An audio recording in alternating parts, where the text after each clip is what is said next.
I think most folks are familiar with these aluminum shocks. Okay, those are the Bilstein.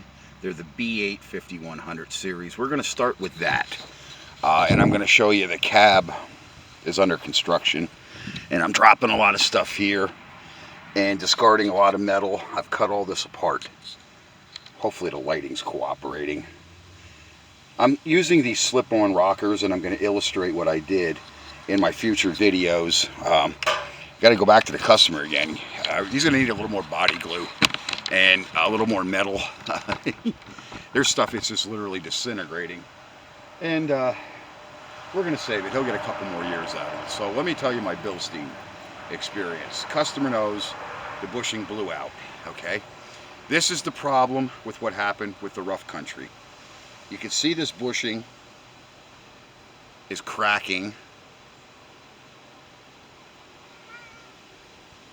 That's where it was against the mount part. That's not supposed to happen, okay? I have 40-year-old shock absorbers. Actually, the shocks that are on this F-150, they're those cheapo Monroes from back in the 90s that they used to sell them in a package, $100 for both shocks, and you had all the hardware, even the nuts and everything. I mean, nowadays half the shit don't even come with new nuts. It's kind of crazy what's going on. But I contacted Bilstein, and Bilstein says, we don't warranty the bushings. The fuck? Bilstein. Hey, the bushing's part of the shock. They're supposed to be bonded according to state law. That bushing's supposed to be bonded in there, glued in there. Okay? Yes, Orange Cat wants to say hi. Okay? I'm going to tell everybody you're going to want to say hi. This cat is so smart. Unfreaking believable. Smarter than people, too. Going to tell the story about the guy that brought the Jeep here with the blue subframe. It was never bolted in. It was missing 4 bolts. And he's hearing a thump underneath the vehicle. He had it to 4 different places. They couldn't find it. They're shaking the exhaust. They're shaking the wheels. Nobody ever checked the subframe. And this is what I was telling you about these DEI hires and, oh, we can't pay you what you're worth. Don't these fucking people know what they're doing? I took it down the road in 5 seconds. I knew what the hell it was. I said, holy Christ, you better not drive this thing. So he says, what do I do? I said, well, you're going to have to leave it here. I said, I want to see if I can get bolts for it. Anyway, I got in contact with an ally out in the Reading area again.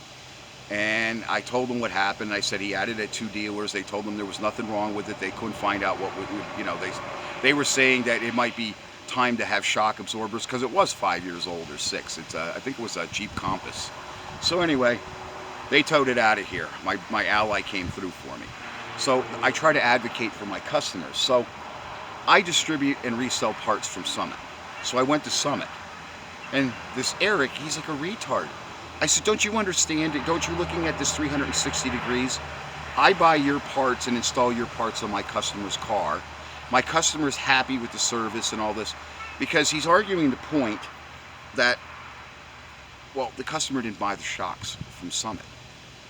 But as much as I buy from Summit and they want to put their name on my, they want to give me stickers and put their name on my truck, shame on you, Eric, it's Summit. Didn't want to help me out. You know what I mean? But Bilstein did call me, and that was their official position today is the bushings aren't covered. So that was kind of what, that was kind of the game that Rough Country and Rancho were trying to run on me with their shit that fell apart.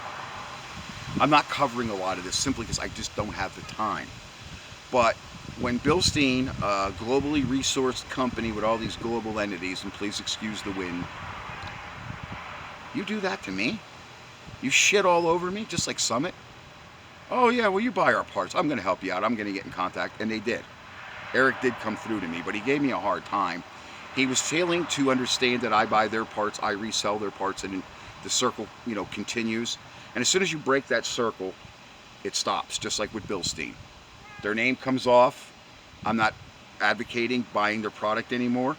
You know what? You want to make cheap Chinese shit, we'll go buy and sell the customer cheap Chinese shit and say you're better off than spending that kind of money. Because basically Bilstein's position is he's going to have to go through where he bought the shock absorbers. I kind of agree with that, but he would have bought them locally or from Summit, but during COVID nobody had those shocks. These people sold them inventory. Orange Cat is bumping the tripod. Orange Cat, you want to say hi? Okay. Everybody heard you. All right, now he's going to be good. This cat loves being on camera. He loves watching YouTube videos with me, especially if he's in one. I don't know. I've never met such an intelligent animal. So my point is, Bilsteins hit the skids too, and they gave me the Chinese FU. How do you say FU in Chinese? Sounds a lot like trust me. Okay? I don't like it, Bilstein, and you can shove your attitudes up your ass. Be a far time in between before I buy your products ever again. Okay? You want to lose customers? That's the way to do it. Okay?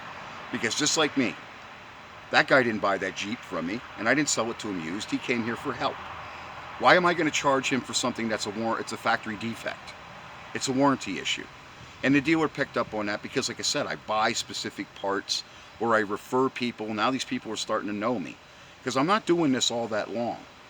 But explaining to people that you're going to get hosed.